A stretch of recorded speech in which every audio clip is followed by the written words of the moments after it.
watch what they want to watch. All right?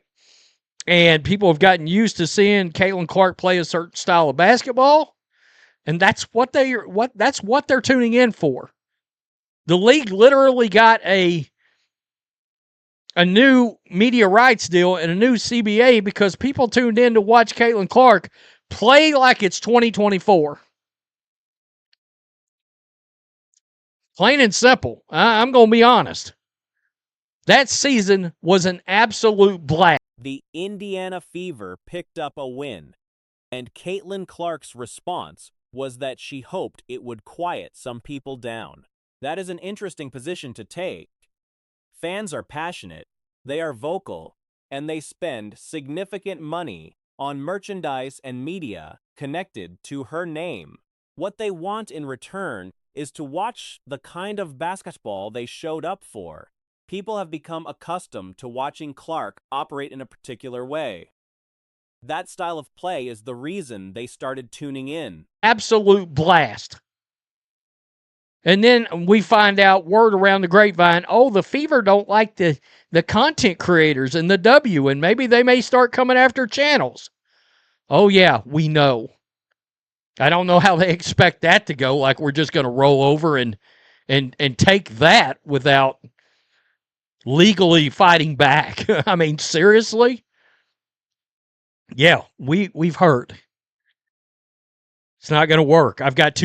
The league secured a new media rights deal and a new collective bargaining agreement largely off the back of the audience that came in to watch Clark perform the way she did in 2024. That season was genuinely exciting to follow. Pulling back from that style is going to create friction, and it has. Fans watching the game live were vocal about their frustration in real time. Some turned the broadcast off entirely and said they were no longer watching the game itself. The team won, and people were still dissatisfied. Yeah, we've heard. It's not going to work. I've got too many channels. I got too many channels. So, and you may be like, whoa, what? Yeah, they don't like us they can't handle us being critical of them. They're too influential. Give the fan what they want to see.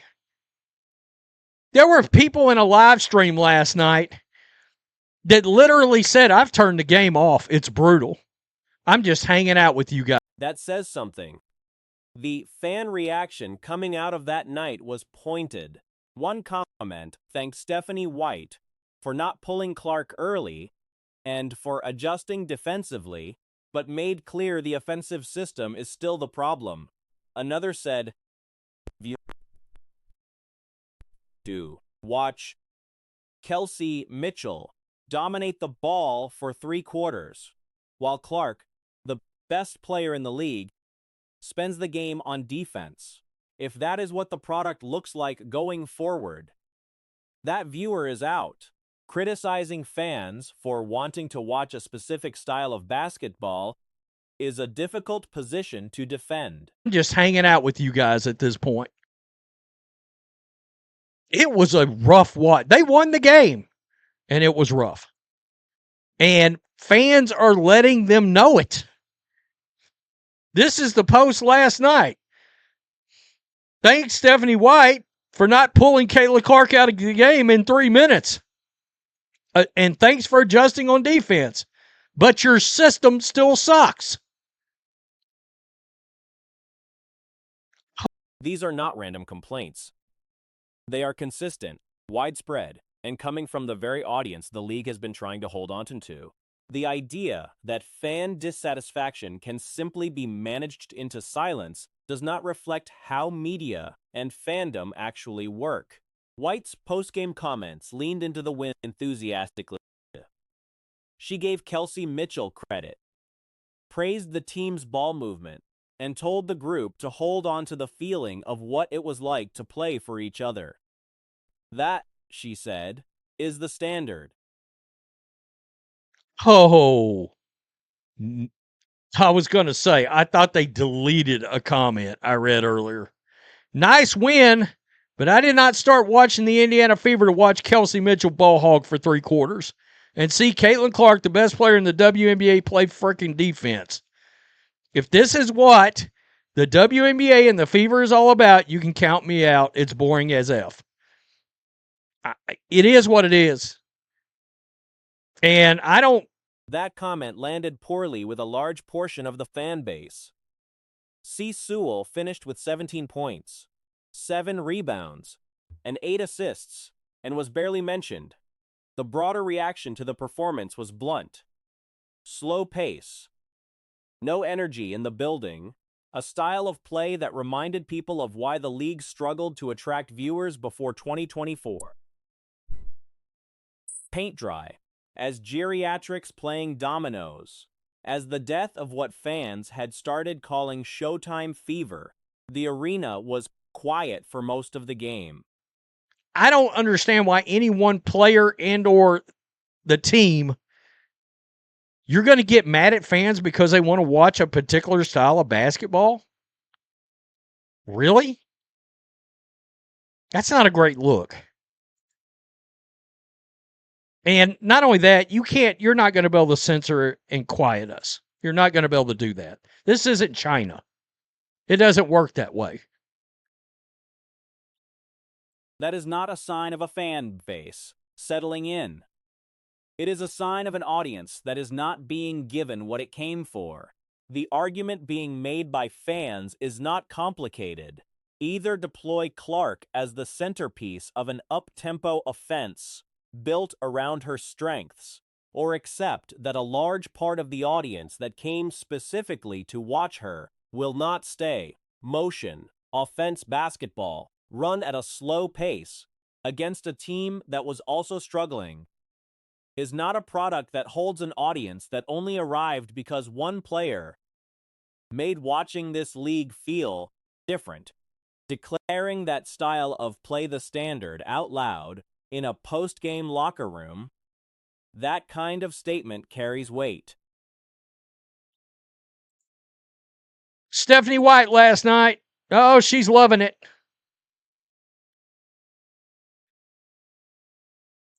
Hell yeah. Okay, y'all, first things first. Kelsey Mitchell for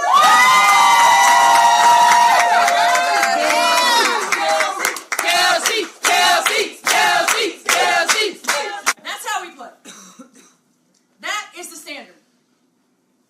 You know what it felt like, right? You know what it looked like.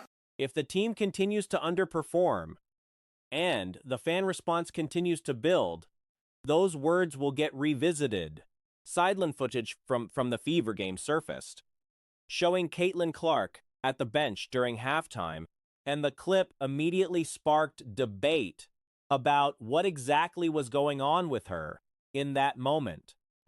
One read on the footage is that Clark appeared to be tuning out what was being said around her, visibly somewhere else, not engaged with the conversation happening nearby.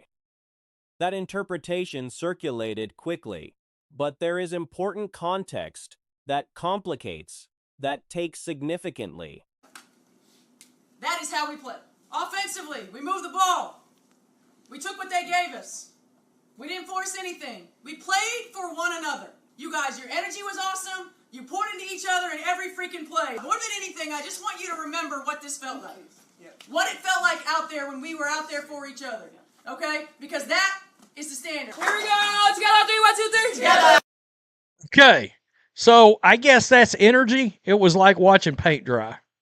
Clark was sick during that game, not mildly under the weather, genuinely ill.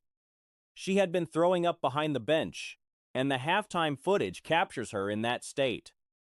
She later addressed it directly, saying she had eaten applesauce before the game that did not sit well, and that is the explanation she gave.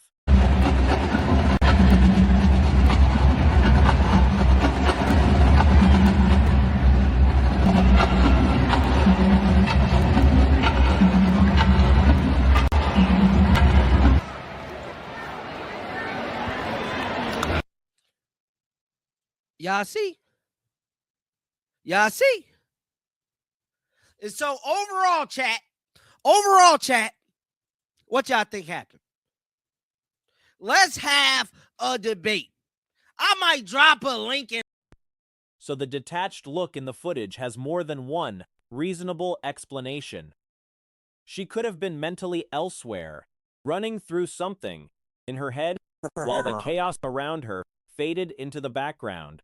She could have simply been in the middle of a migraine, severe enough to knock out most people entirely. The kind where everything external becomes noise. When a migraine is bad enough to cause repeated vomiting, full presence in a sideline conversation is not a reasonable expectation. The fact that she played through it at all warrants acknowledgement. Let's have a debate. I might drop a link in the chat. I'm going to drop a link, and I want y'all to, I want somebody to come on here. Because I think this is just, I think she possibly is ignoring her.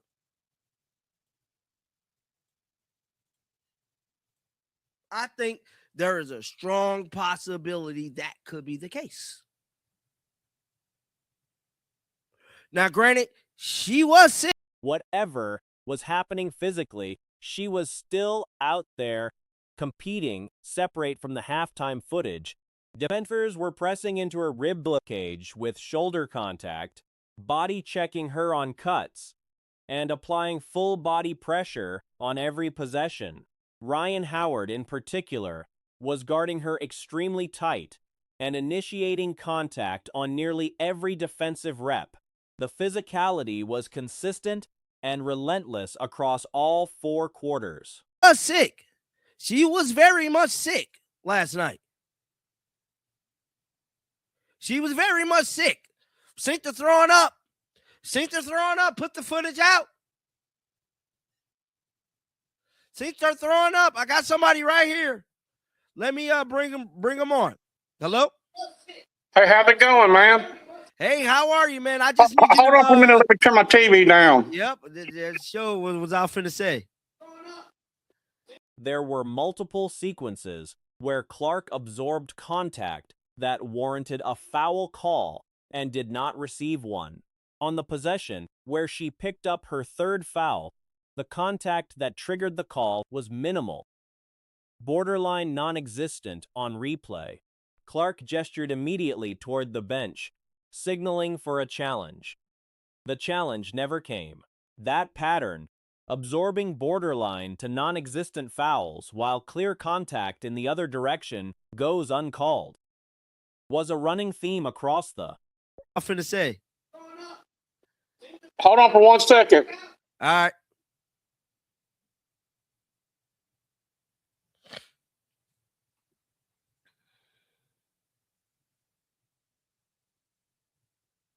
All right, you there, man? Yeah. Yeah, it could go either way. I don't really know if she wasn't ignoring her. I just think we all know that she was sick that game. She had a real bad migraine. Yeah. And she had already thrown up a couple of times in the back, not in the back. Clark was getting hit on drives, bumped off screens, and squeezed on the perimeter without consistent whistle protection. Monique Billings was particularly aggressive on the defensive end, using her sized advantage to body up smaller Fever players and reroute cutters. Angel, in particular, spent most of the night dealing with that physicality on the block. The combination of the illness, the foul inconsistency, and the physical defensive scheme Clark faced made the performance she delivered even more difficult to produce. Playing through a migraine severe enough to cause vomiting, against a defense that was bodying her on every possession, while also running the offense and hitting shots in the decisive 3rd quarter stretch. The degree of difficulty was unusually high. Not in the back, but behind the bench. Right. She might just be sick, man. And just not all there at that time. Because when you get a really bad migraine and it makes you throw up, a lot of things could happen, man. So I don't know. I think she was just sick. She very much could be sick. I'm not ruling that's out. I have the footage, the only footage in the world of what happened at halftime. I'm about to play it for you real quick because I'm not finna rule out that she's not sick. Because I know for a fact that she was. Right. It could be anything, but that's what I'm guessing. Yeah. And so I'm not going to rule that out, that she's not sick. And so let me play this clip for you real quick. Let me ask you a question, man. What is your take on it? What do you think was going on? At that exact moment? Yep. I think Caitlin Clark was thinking about something. You think she was what? I'm sorry, I didn't hear you. I think she was just thinking about something. Right. That was not interesting to what Stephanie White was saying. She was just thinking about something. You know, like you just find yourself just standing there thinking. I believe she was thinking about something. So you don't think it was intentional? You just think she was in another world? She was possibly in another world. All right. But I want to leave that up to y'all. As if she was sick, because Fever halftime. I caught a lot of flack for this video right here. But I wanted to show this video to give somewhat of a context as